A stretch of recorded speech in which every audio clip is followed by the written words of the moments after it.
Okay ma'am, ಎಲ್ಲರ ಬಾಯಿಂದನೂ S ಅಂತ ಬಂತು. ನಿಮಗೂ ಸಂತೋಷನಾ? ಸೆಪ್ಟೆಂಬರ್ 11 ಒಪ್ಪಿಗೆ ಇದೆಯೇ? ಸಿನಿಮಾನ ಬೇರೆ ಬೇರೆ ಹಂತದಲ್ಲಿ ಎಷ್ಟೋ ಸಲ ನೋಡಿದ್ರು, ನಾನು ಕೂಡ ಥಿಯೇಟ್ರಲ್ಲಿ ನೋಡೋದಕ್ಕೆ ಕಾಯ್ತಾ ಇದ್ದೀನಿ ಸೆಪ್ಟೆಂಬರ್ 11ಕ್ಕೆ. I am also waiting to watch the film with all of you in the theatre. So you waiting. ನನಗೆ ಒಂದು ಸ್ವಲ್ಪ ಕುತೂಹಲ ಇದೆ, ಪೃಥ್ವಿ ಆ್ಯಂಡ್ ಶಾನ್ವಿ ನಿಮ್ಮಿಬ್ಬರದ್ದು ಈ ಒಂದು ತಿಂಗಳಲ್ಲಿ ಹೇಗಿರುತ್ತೆ?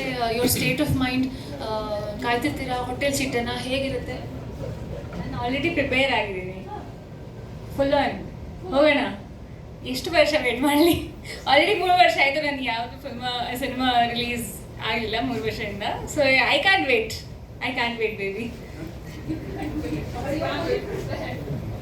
Absolutely. That is when ನಮ್ಮ ಫಿಲ್ಮಲ್ಲಿ like everybody is a legend. Why should we wait? It is almost over. ಅದೇ ರನ್ ಆದಷ್ಟು ಬೇಗ ಓಡಬೇಕು. ಬಟ್ ತುಂಬ ಕಾತರದಿಂದ ಕಾಯ್ತಾ ಇದ್ದೀನಿ. ಲೈಕ್ ನನಗೆ ಸಿಕ್ಕಿರುವಂಥ ಒಂದು ಅದ್ಭುತವಾದ ಅವಕಾಶ. ಸರ್ ಚಿತ್ರದಲ್ಲಿ ಎಲ್ಲ ಆ್ಯಕ್ಟರ್ಸು ಅಂದರೆ ಕ್ಯಾರೆಕ್ಟರ್ಸು ಅಮೇರಿಕಾ, ಯುರೋಪು ಎಲ್ಲ ಕಡೆ ಹೋಗ್ತಾ ಇರುತ್ತೆ. ಬಟ್ ಕ್ಯಾರೆಕ್ಟರ್ ಒಳಗಿರುವಂತಹ ಸೋಲ್ ಏನಿದೆ ಅದು ಕರ್ನಾಟಕ ಬಿಟ್ಟು ಹೋಗೇ ಇಲ್ಲ ಯಾವತ್ತೂ ಕೂಡ. ಸೊ ಅಂಥ ಒಂದು ಅದ್ಭುತವಾದ ಸಿನಿಮಾ ತುಂಬ ಚೆನ್ನಾಗಿ ಮೂಡಿ ಬಂದಿದೆ. And I am waiting for everyone to watch. All of us are waiting and thank you so much. ಇಲ್ಲಿ ವೇದಿಕೆ ಮೇಲೆ ಬಂದವರೆಲ್ಲರಿಗೂ, ಜೋಗಿ ಅವರಿಗೆ, ಪ್ರಶಾಂತ್ ಅವರಿಗೆ ನಾನು ಇಲ್ಲೇ ಇರಲಿಕ್ಕೆ ರಿಕ್ವೆಸ್ಟ್ ಮಾಡ್ಕೊಳ್ತೀನಿ.